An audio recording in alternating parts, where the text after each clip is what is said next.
सुबह की ताजगी से लेकर देर रात तक रहते हैं मुस्तैद। ड्यूटी और अनुशासन से नहीं करते किसी भी तरह का कोई समझौता। खबरों की बारीकियां हो या फिर राजनीति के पीछे का खेल, सरकार और प्रशासन के कानों तक टीवी 45 की आवाज को पहुंचाने के लिए खनिज संपदाओं की लूट हो या फिर जमीन पर अवैध कब्जा, कोयलांचल के कोयला तस्कर हो या कालाबाजारी करने वाले माफिया, तनाव के हर माहौल में हम लेकर आते हैं हर खबर सबसे पहले। रखते हैं हम खबरों की दुनिया में सबसे आगे अपनी पैनी नजरें। जब भी ना हो रही हो कोई भी कार्रवाई तो खबर को प्रमुखता से दिखाने का रखते हैं हम संकल्प। बिना रुके, बिना थके, बिना डरे, बिना झुके पहुंचाते हैं आम जन तक फर्स्ट इंफॉर्मेशन रिपोर्ट। हमारे इस कार्यक्रम के जरिए हम लेकर आते हैं अपने दर्शकों के लिए झारखंड के गांव गांव, शहर शहर, चप्पे चप्पे की हर वो खबर जिसमें होती है कालाबाजारी। उस कालाबाजारी में जिनकी होती है अदाकारी, उन अहंकारी अदाकारी करने वालों को मौन समर्थन देने वाले अधिकारियों पर जब तक नहीं गिरेगी गाज तब तक हम हरगिज नहीं झुकेंगे। तो अब ब्रेक थ्रू फॉर्मेट में स्पष्ट तरीके से बेखौफ, निर्भीक और आक्रामक अंदाज में टीवी 45 के जरिए शुरू करते हैं हमारा एक खास कार्यक्रम फर्स्ट इंफॉर्मेशन रिपोर्ट।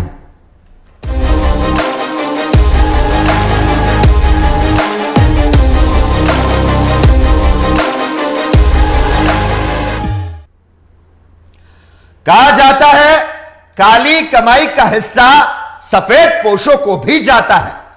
अरे तभी तो कारण चाहे जो भी हो उन तक प्रशासन के हाथ है कि पहुंचते नहीं है।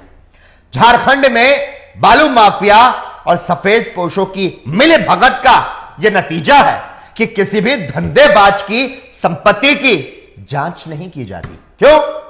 क्योंकि सब कुछ शासन प्रशासन के नाक के नीचे होता है। बालू माफियाओं की पहुंच इतनी ऊपर तक है कि वो समय रहते सब कुछ सेट कर लेते हैं। झारखंड में बालू जो है वो महंगा होता जा रहा है। बालू से सरकार की जितनी कमाई हो रही है उससे कई गुना ज्यादा कमाई बालू के अवैध खनन से कारोबारियों की होती है। और बालू के इस अवैध खनन से सरकार भी पूरी तरीके से वाकिफ तो रहती है। हालांकि सरकारी आंकड़ों के अनुसार कार्रवाई हो रही है, लेकिन सरकार की कार्रवाई धड़ल्ले से जारी अवैध खनन का आईना भी है। अब से टीवी 45 के कैमरे भी अवैध उत्खनन और परिवहन पर लगातार अपनी नजरें रखेंगे। अगर कहीं अवैध खनन की सूचना मिलेगी तो ऐसे लोगों पर सख्त कार्रवाई हो या फिर ना हो, लेकिन हम और हां आप भी ऐसी कोई भी सूचना मिलने पर फोटो खींचकर हमको भेज देना। अरे हम भी देखते हैं झारखंड में बालू माफियाओं का दुस्साहस आखिर कब तक बढ़ता रहता है। बालू उठाव को लेकर एनजीटी की ओर से पूरे देश भर में रोक लगी हुई है और बावजूद इसके आरकेएस कंस्ट्रक्शन की ओर से मनमानी का खेल जारी है। लातेहार में क्या खेल खेल रही है आरकेएस कंपनी, पहले इस रिपोर्ट पे देखिए, फिर चर्चा भी करेंगे। झारखंड में अपने निर्माण कार्यों को लेकर पहले भी विवादों में रही आरकेएस कंस्ट्रक्शन की मनमानी एक बार फिर लातेहार जिले में देखने को मिली है। एक तरफ जहां एनजीटी के आदेश के बाद पूरे बालू उठाव व भंडारण पर पूरी तरह से रोक लगाई गई, तो वहीं लातेहार में सरकारी निर्माण कार्य में लगी आरकेएस के बालू भंडारण को लेकर अलग ही मनमानी चल रही है। देश भर में एनजीटी की बैन 10 जून से लग गई है। बालू घाटों पर पुलिस कड़ी नजर बनाए हुए है। इसके बावजूद भी लातेहार के चमातू गांव में आरकेएस कंपनी की ओर से लगभग 2000 ट्रैक्टर बालू का भंडारण किया गया है। बैन लगे 2 हफ्ते से ज्यादा हो चुका है, लेकिन पिछले 10-12 दिन में बालू का भंडारण धड़ल्ले से जारी है। साथ ही नजदीकी नदी से बालू का उठाव धड़ल्ले से जारी है। आम दिनों में जहां एक हाईवा बालू कंपनी को 30 से 40 हजार रुपए का पकड़ता है, तो वहीं इस जुगाड़ से कंपनी 8 से 10 रुपए प्रति ट्रैक्टर बालू मंगवा रही है। कंपनी के 60 घाट उच्च स्तर पर होने के कारण सरकारी तंत्र भी मौन है। नियम के अनुसार किसी भी सरकारी निर्माण कार्य के लिए स्थानीय नदी का बालू इस्तेमाल नहीं किया जा सकता है। लेकिन पिछले 2 वर्षों से हजारों ट्रैक्टर बालू का उठाव स्थानीय से और चमातू में इसका भंडारण किया जा चुका है।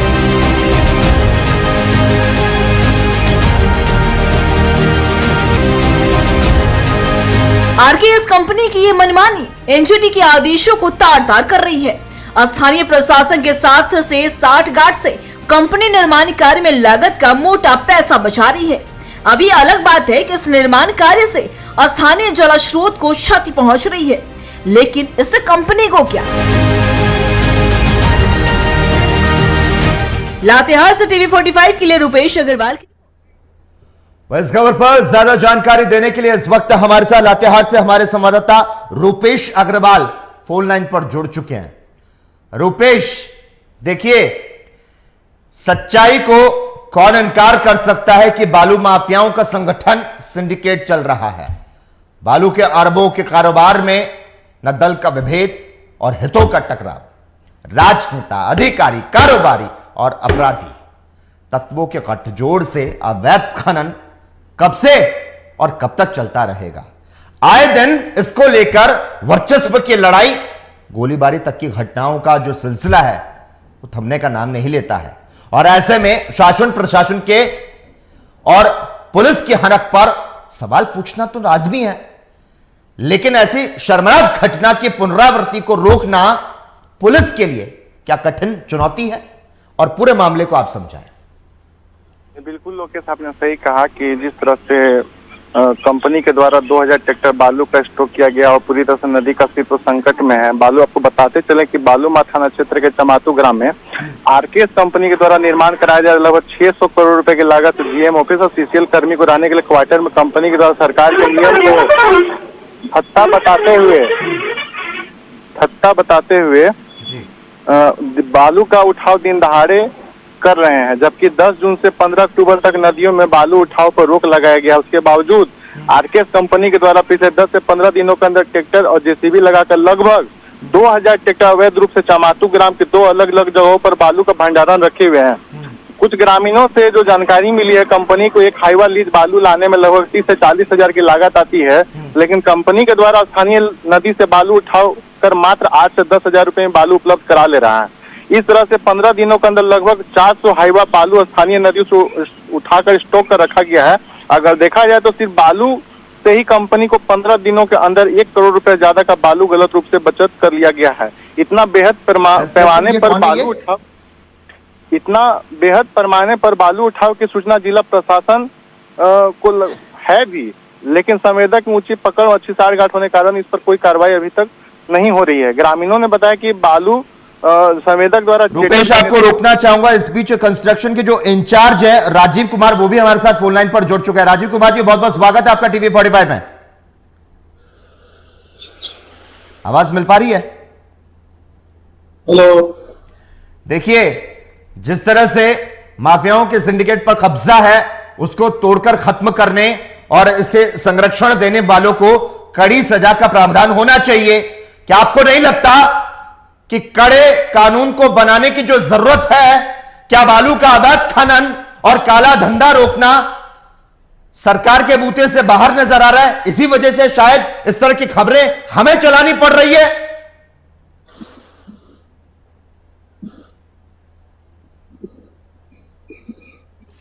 राजीव कुमार जी, मेरी आवाज तो मिल पा रही है ना? जी बोला जाए, क्या करना चाह रहे हैं आप? मैं आपसे सवाल कर रहा हूं, आप सुन पा रहे हैं मुझे? क्योंकि मैं तो आपको साफ साफ सुन पा रहा हूं। हाँ, अभी क्लियर आवाज आ रही है, बोलिए। बिल्कुल क्लियर, एक बार फिर से दोहरा देता हूं। बेधड़क निकाली जा रही रेत और पुलिस की चुप्पी से मालामाल होते जा रहे अवैध धंधेबाज, खुलेआम बालू की तस्करी की जाती है। पुलिस प्रशासन को इसकी खबर होती है, बावजूद इसके जो नहीं होती किसी भी तरह की कोई भी कार्रवाई।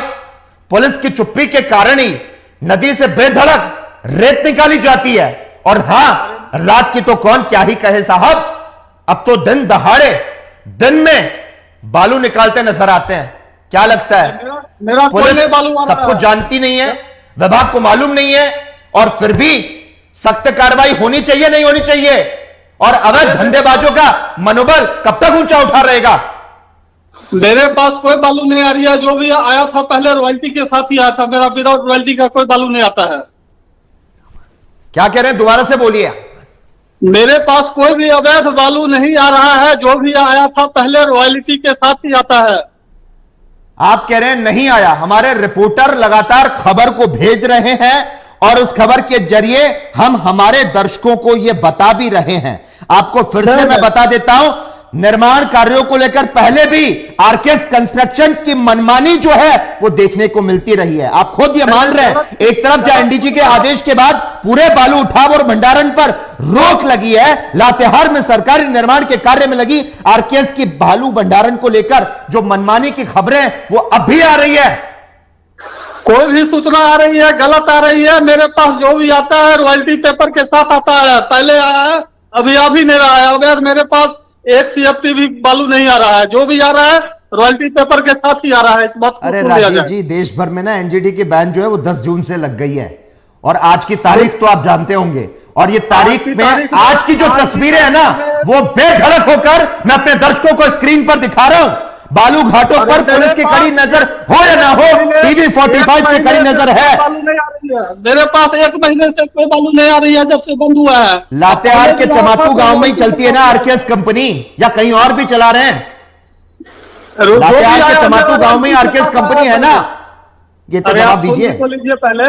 हाँ बोलिए। जो भी आया है रॉयल्टी के साथ ही आया, अभी आ भी नहीं रहा है। कितने ट्रैक्टर बालू का भंडारण किया गया ये बताएं।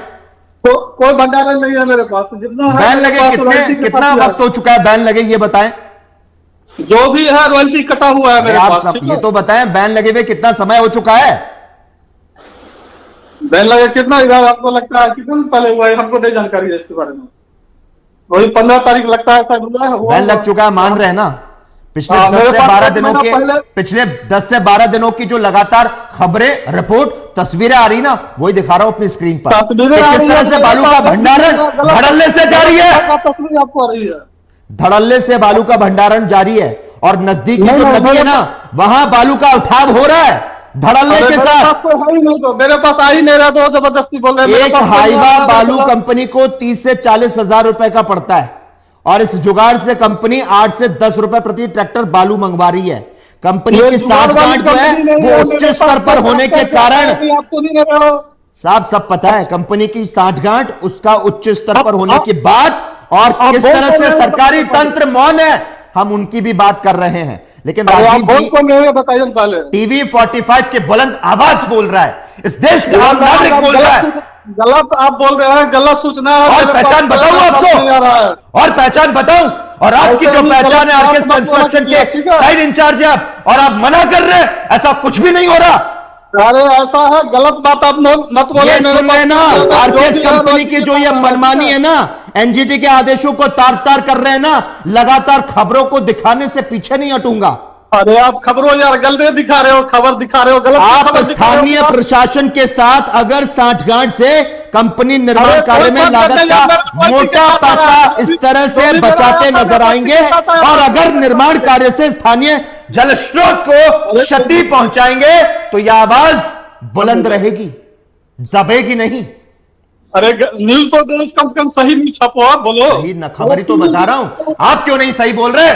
मैं तो तस्वीरें दिखा रहा हूं, हमारे रिपोर्टर को वहां पर भेज रहा हूं और लगातार वो हमें रिपोर्टिंग करते हुए बता रहे हैं। अरे यार मेरे पास जो भी आ रहा है सब रॉयल्टी के साथ ही आया था, ठीक है? आपको गलत न्यूज मत। कौन आया था वो बताइए। अरे मेरी छोड़िए, मैं गलत न्यूज चलाऊं, मैं तथ्यों के साथ में सत्य को बता रहा हूं। ठीक है, फोन नंबर दे देता है गलत न्यूज छपने का, लोग पता। इस निर्माण कार्य से आपको पता है स्थानीय जल स्रोत को कितनी क्षति पहुंच रही है? अरे यार स्थानीय से मैं ले ही नहीं रहा हूं, मेरा क्या आपको पता है या इससे कंपनी को कोई लेना देना नहीं है? झारखंड में निर्माण कार्यों को लेकर लगातार आरकेएस कंस्ट्रक्शन मनमानी चलाता रहा है, लगातार आरकेएस कंस्ट्रक्शन विवादों में रहती है और लातेहार जिले में यह एक बार फिर से देखने को मिल रही है। एनजीटी के आदेश के बाद भी पूरे बालू उठाव और भंडारण पर पूरी तरह से जब रोक लगी है, लातेहार में सरकारी निर्माण कार्य में लगी आरकेएस की बालू भंडारण को लेकर मनमानी जो है वो रुकने का नाम नहीं ले रही है, मनमानी चले जा रही है। रूपेश भी इस वक्त हमारे साथ लगातार जुड़े हुए हैं। रूपेश, क्या मेरी आवाज आप तक पहुंच पा रही है? अरे आपने गलत जगह कॉल जी जी जी लोकेश। रूपेश, आप जरा डिटेल में बताएं क्या भूमिका है आरकेएस कंस्ट्रक्शन की, और ये इंचार्ज साहब तो साफ तौर पर मना कर रहे हैं, पूरी भूमिका को आप विस्तार से बताएं। देखिए, जो हम लोग रिपोर्टिंग करके जो भेजे हैं उसमें हम लोग पास सारा प्रमाण भी है कि कल के डेट में सारा हम लोग इसको कवरेज किए, और गूगल का फोटो भी है, ताकि हम लोग पर भी कभी कंपनी वगैरह कुछ एडिंगा ने लगाया जाए। वो तो यही काम करेंगे, उनका काम ही क्या है, वो यही कह सकते हैं, आवाज बुलंद सुनेंगे और बोले कौन बोल रहे हैं आप। हो सकता है आपको भी मना कर दें कि नहीं नहीं ये तो सब झूठ है, रखिए अपनी बात। डर है, लेकिन लगातार ऐसे मामले चाहे भ्रष्टाचार के हो, चाहे अवैध बालू की हो, चाहे जो लगातार टीवी 45 ऐसे मामले दिखाता है, हो सकता है कुछ रिपोर्टर लोग डरते होंगे, लेकिन मैं तो नहीं डरता हूं। मैं लगातार सब चीज शाबाश, डरना भी नहीं है अपन ने रूपेश। अच्छा रूपेश, मैं आपसे एक चीज और समझना चाहूंगा, ये साहब जो मना करें उसको समझना चाहूंगा। नदी घाट से बालू उठाव के कई नियम होते हैं। उठाव के लिए नदी में 3 मीटर तक गड्ढा करते हुए उठाना होता है, और उससे ज्यादा गड्ढा करने पर कार्रवाई की जाती है, और बालू उठाने के क्रम में गड्ढे में पानी आ जाता है तो खुदाई को बंद करना रहता है। लेकिन नदी तटों पर जो आप तस्वीरें भेज रहे हैं, लगातार जो बालू का, अवैध बालू का स्टॉक दिखाई दे रहा है, क्या यहां के लिए कोई नियम है भी या नहीं, वो भी बताएं। ये साहब जो सुन रहे हैं राजीव कुमार, फिर इनसे सवाल करता हूं। नियम तो बहुत सारा है। हम लोग बता रहे हैं कि 400 हाईवा जो बालू है नदी स्टॉक रखा गया। अगर देखा जाए तो 15 दिनों के अंदर ही 1 करोड़ रुपए ज्यादा का बालू गलत रूप से बचत कर लिया गया। चूंकि देखिए अभी एनजीटी भी लग रहा है, बालू उठाव पर पूरी तरह से रोक लगी गई है, लेकिन इतने बड़े पैमाने पर बालू उठाव हो रहा है तो कहीं ना। राजीव कुमार जी ने हमारा फोन डिस्कनेक्ट कर दिया है। रूपेश, अपनी बात को जारी रखिए।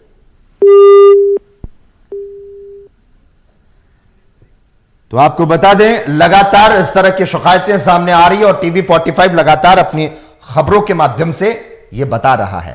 तो राज्य के मुख्यमंत्री द्वारा प्रत्येक जिले में अवैध उत्खनन, अवैध ट्रांसपोर्टिंग, अवैध भंडारण को रोकने के लिए टास्क फोर्स का गठन तो किया जाता है साहब, और इसके लिए जिले में अध्यक्ष, उपायुक्त किए जाते हैं नियुक्त, और अंचल में अंचल अधिकारी होते हैं।